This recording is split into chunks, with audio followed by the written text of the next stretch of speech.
جس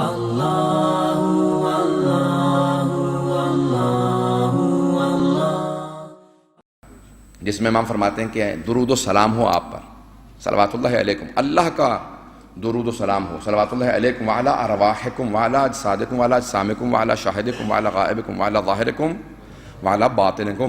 اب امام کتنی کیفیتیں پیش کر رہے ہیں،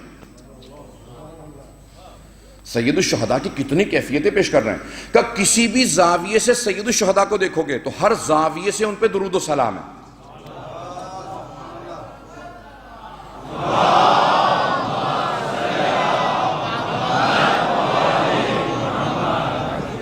میں نوجوانوں کی خاطر صرف اس مثال کو پیش کر رہا ہوں، اگر آپ پھول کو ہاتھ میں لے لیتے ہیں نا، اس کو گھماتے چلے جائیے، اس کا کوئی سامنا نہیں ہوتا، پیچھے دائیں بائیں کچھ نہیں ہوتا، جس طرف سے گھما کے دیکھیں گے پھول پھول ہی نظر آئے گا۔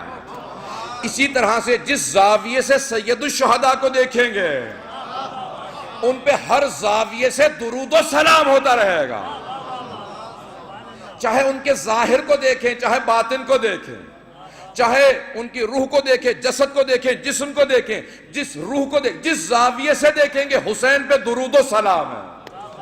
اللہ اکبر۔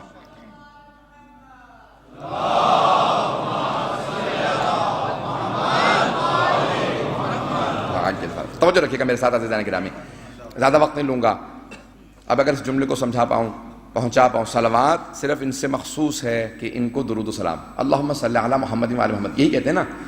اب اہل بیت علیہ السلام پیغمبر اور ان کی آل سب سے افضل ہیں، دلیل کیا ہے کہ قرآن کی آیات کی تلاوت کرنے کی ضرورت ہی نہیں ہے، سارے مسلمان نماز پڑھتے ہیں اور نماز میں یہی درود پڑھتے ہیں، اللہم صلی علی محمد و علی محمد، یہ دلیل ہے کہ محمد و آل محمد سب سے افضل ہیں۔ کیسے؟ یہ درود، یہی صلوات، یہ دلیل ہے کہ اہل بیت سب سے افضل ہیں۔ کیوں؟ توجہ توجہ، اللہم صلی علی محمد و آل محمد، کوئی بیچ میں واسطہ نہیں ہے، آل ابراہیم نے کہا، آل عمران نے کہا،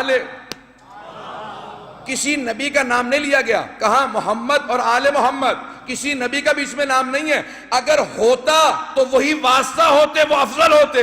یہاں پہ فوراً کہا اللہم صلی علی محمد و آل محمد، محمد پہ درود ہو اور ان کی آل پہ، یہ دلیل ہے، در صلوات دلیل ہے کہ آل محمد سب سے افضل ہے، کوئی واسطہ نہیں ہے بیچ میں۔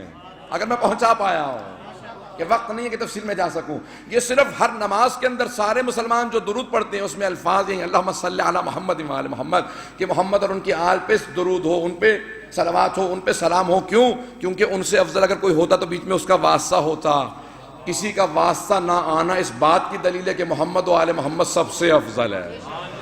عزیزان گرامی، پیغمبر اسلام معراج پہ کا واقعہ آپ نے سن رکھا ہوگا، تمام شیعہ سنی علماء نے لکھا ہے، خود ابن حجر مکی نے لکھا ہے، جنہوں نے کتاب جو لکھی ہے اس کے اندر بہرحال اعتراضات یہ ہیں کہ میں نے شیعوں کے خلاف لکھی ہے، وہاں پہ لکھا اللہ بعض کا کام لیتا تو کس سے کام لے لیتا، جو کتاب ہمارے خلاف لکھی گئی اس میں لکھا ابن حجر مکی نے، اور جملہ لکھا کہ پیغمبر جب معراج پہ گئے تو جناب جبرائیل سے کہا کہ رک جاؤ ذرا میں اس فرشتے سے ملنا چاہتا ہوں، کہا یہ کون؟ کہا یہ فرشتہ، کہا کتنے ہاتھ؟ کا 1000 ہاتھ تھے، ہر ہاتھ میں 1000 انگلیاں تھیں۔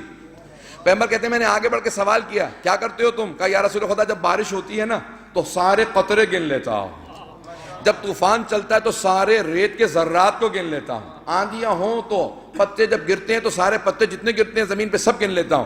پیغمبر نے کہا کون سی چیز ہے جو تو نہیں گن پاتا؟ کہ جب آپ کی امت آپ پر اور آپ کی آل پہ درود بھیجتی ہے تو اس کے ثواب کو میں نہیں گن پاتا۔